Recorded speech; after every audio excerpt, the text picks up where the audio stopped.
Buongiorno, sono Olivia Tripiciano di Hotcorn e inizio col chiedervi da dove nasce l'idea di raccontare questa storia con un documentario.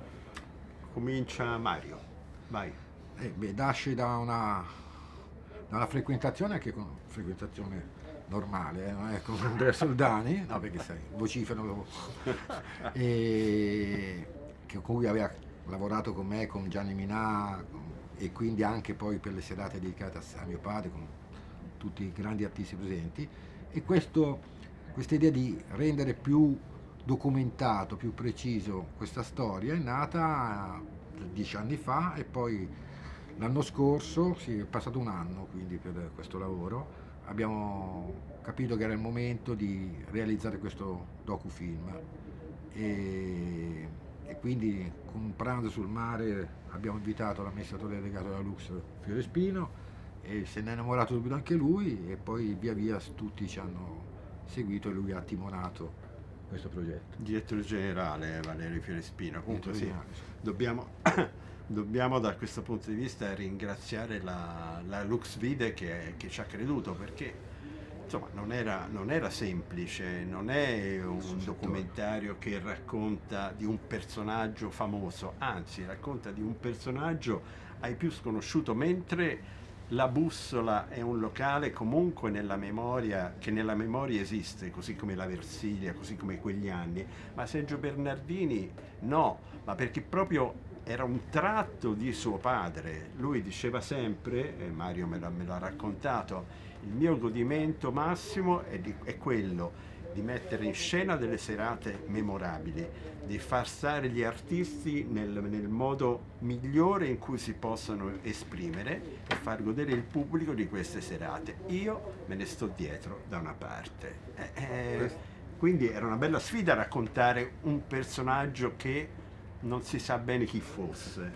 Assolutamente sì, anche perché abbiamo raccontato la storia dell'abuso di mio padre utilizzando sì i testimoni di amici, però tutti erano portati sapevano che si raccontava l'abuso di mio padre, cioè non era tutto l'elenco dalla Mina a Paoli a Benny Good a Duchelli, tutti da Barry White. Quello è una cosa importante, è il lavoro di mio padre, è quello che ha prodotto mio padre, però l'idea era proprio raccontare l'uomo e raccontare quel periodo attraverso la bussola e lo spettacolo italiano.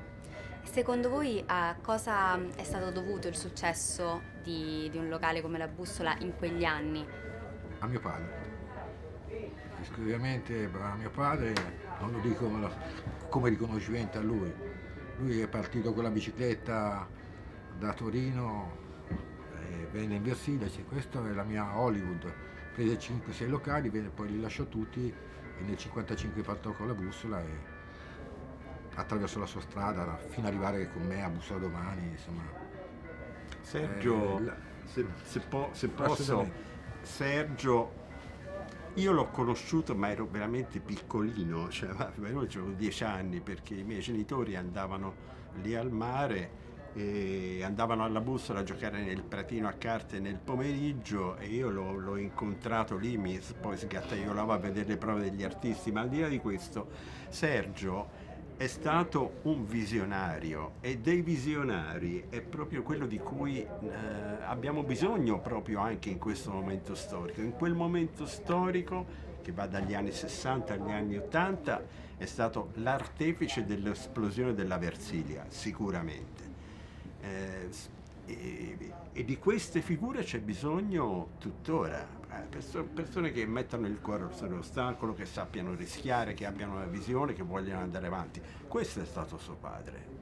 Anticipare i desideri, le necessità del pubblico, anticiparli di quel momento, dalla musica napoletana, Becky Carosone, poi il jazz ancora, sai, era anche difficile, lì portavi invece sa, subito nomi americani di importanza, quindi ha sempre anticipato le mode musicali, le mode, il costume, quello senz'altro, e anche avanti anticipando l'avvenire dal 68 in poi. Quindi secondo voi sarebbe possibile oggi avere oltre a un personaggio visionario appunto come Sergio Bernardini, ma anche un locale, un luogo di ritrovo che rappresenti un'epoca come ha fatto la Bussola? Per me, ma la dico personalmente, no. Io credo che ogni epoca ha i suoi locali simboli, ha i suoi personaggi simbolo, e un locale come la Bussola oggi non potrebbe esistere con gli stadi, i palazzetti, i social. Ci sarebbe bisogno di un'altra visione, di qualcuno che la interpretasse in altro modo. Mi allineo col discorso di Andrea, però prendendo il suo finale, magari un Sergio Bernardini o chiunque potrebbe provare a rischiare, chiaramente in una situazione totalmente diversa, però qualcosa secondo me di creativo si può fare, come potrebbe essere fatta spero anche che è un po' il campo nostro, nella televisione, insomma nello spettacolo in genere.